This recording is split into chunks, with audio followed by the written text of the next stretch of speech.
Hello, fellow sword enthusiasts and collectors. I am Ryan, and today we are going to start our video by talking about an artist who does custom work that I haven't seen a lot of reviews on.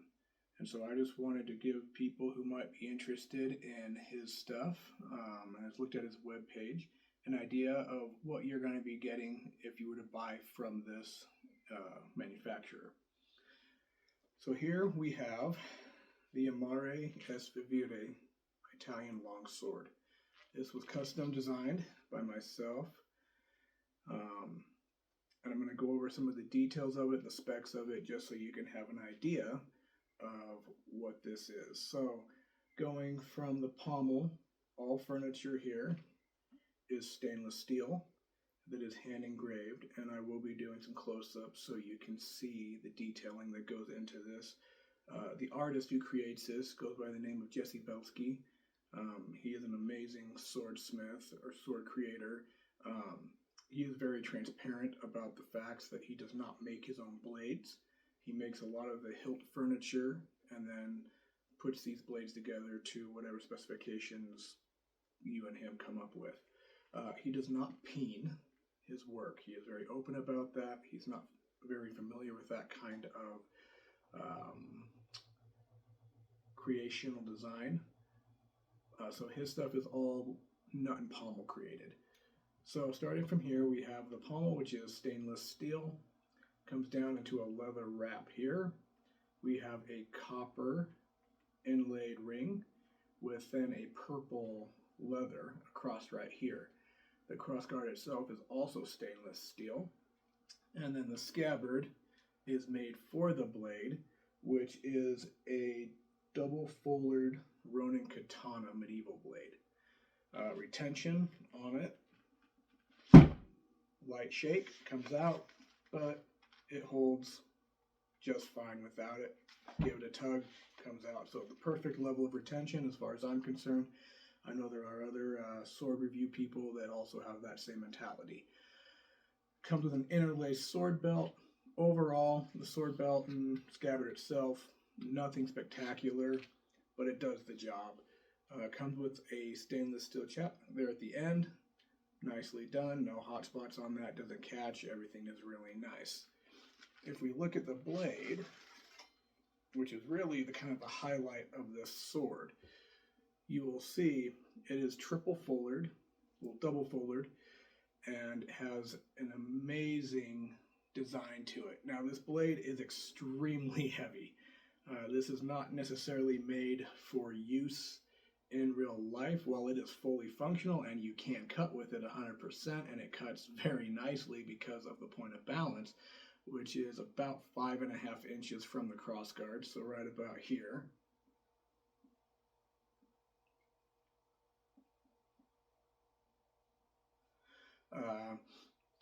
It is definitely heavy. It is not a sparring weapon. It is not made like a single-handed sword. Extremely, make sure I don't stab my ceiling. Extremely nice in the hand, but certainly is not something that you would necessarily be wanting to cut with all day. It is definitely a heavy piece. That being said, this piece was designed as a family heirloom sword. I created it with the intention of having aspects of my family and my family's colors and crest put into it. So I wasn't as worried about functionality as I was the overall aesthetic. Jesse, that is one thing he does amazingly well. His work with aesthetics is great. These three swords here that I actually have, I will be doing reviews on as well. They are also from Jesse. They are custom pieces, and they are a very different story. They are made for Destranza rapier fencing, and they do function exactly how they should.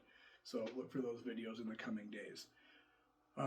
This sword comes in at just under 4 pounds. So it is extremely, like I said, extremely heavy. And it is extremely blade heavy. Like if you can see just holding it, the blade wants to drop.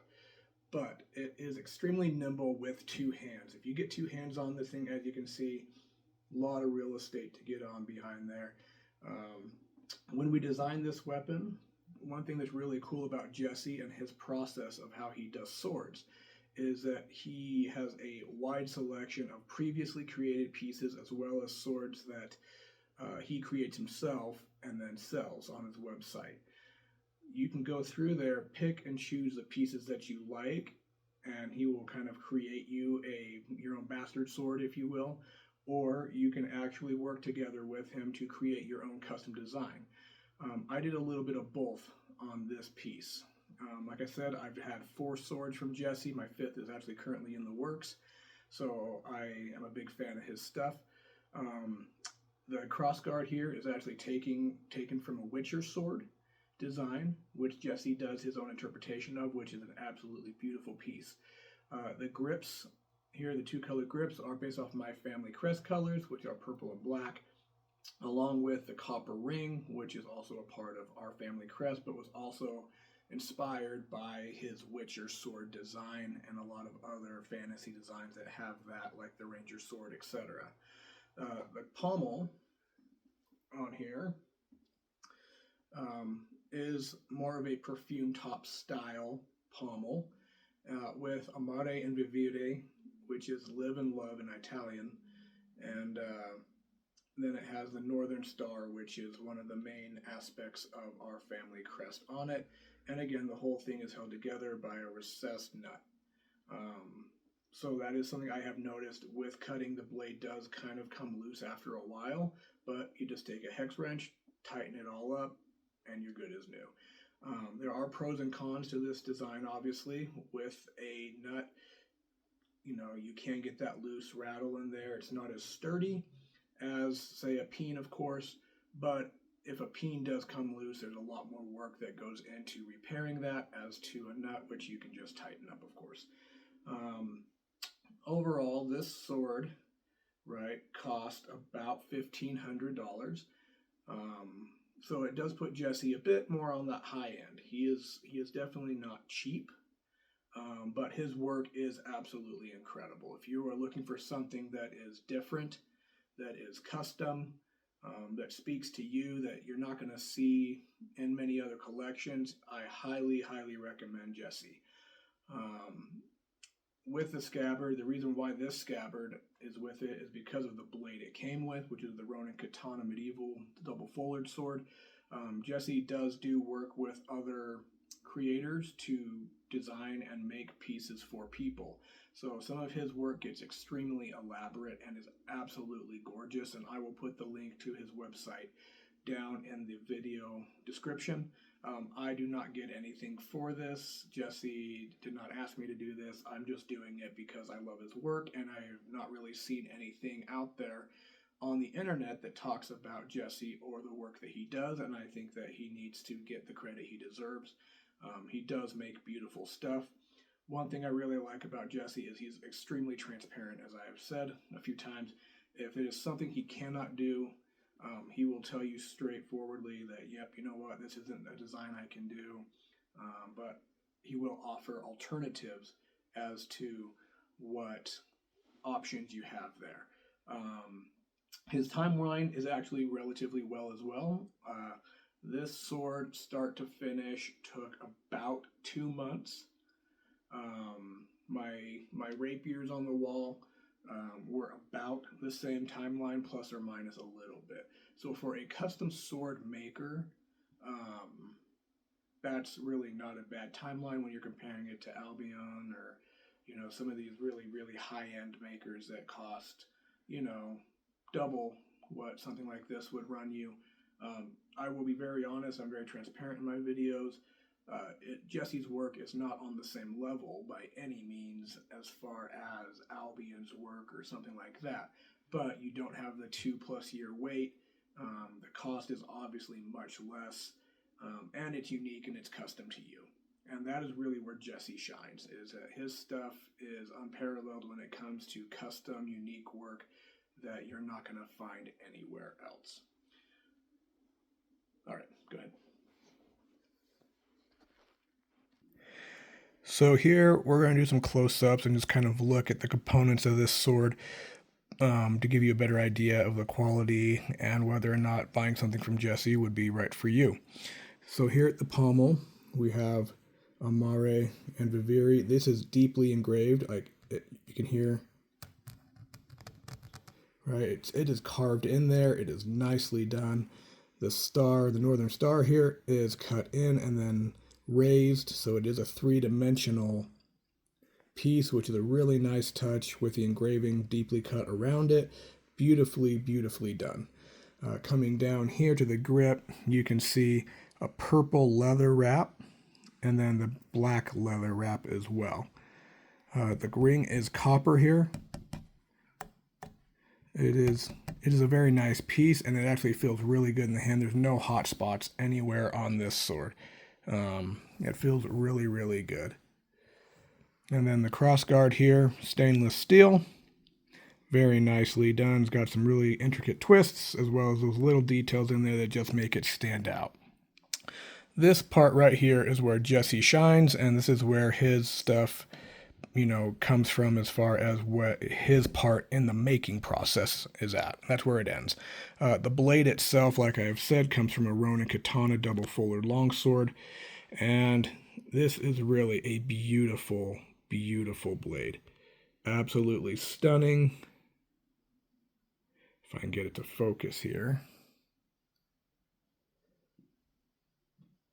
Fuller runs about 2/3 of the way down the blade, and then that point, as you can see, is just absolutely wicked.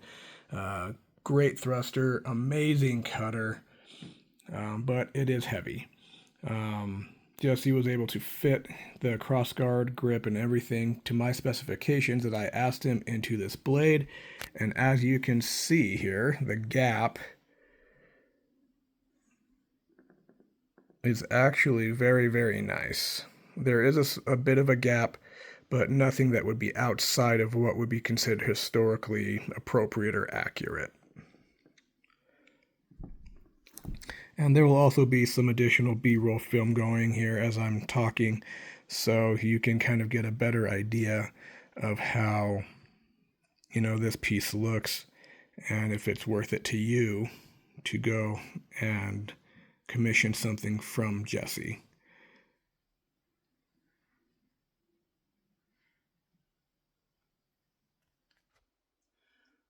All right, so hopefully you guys have been able to learn a little bit about Jesse Belsky and some of the work he does. Like I said, I will be reviewing some other swords from him there back behind me on the wall. Those are rapiers. And I will be getting my medieval one-handed sword that is kind of a companion sword to this piece here in the next couple months. And I'll be doing reviews on those. If you have any questions, comments, please leave them in the comment section. I love to be able to talk to people and just answer questions or discuss things. Again, I'm not affiliated with Jesse in any way. I just wanted to get out there. My channel is based around making videos for swords and businesses that do not have as much public knowledge or awareness, or that people may be on the fence about but just don't know enough about. I will review some swords that are more traditional, off the mill kind of things from different companies like Windlass and other things like that, but primarily my focus is on these unique pieces that you don't see very often. So with that, thank you for watching and have a great day.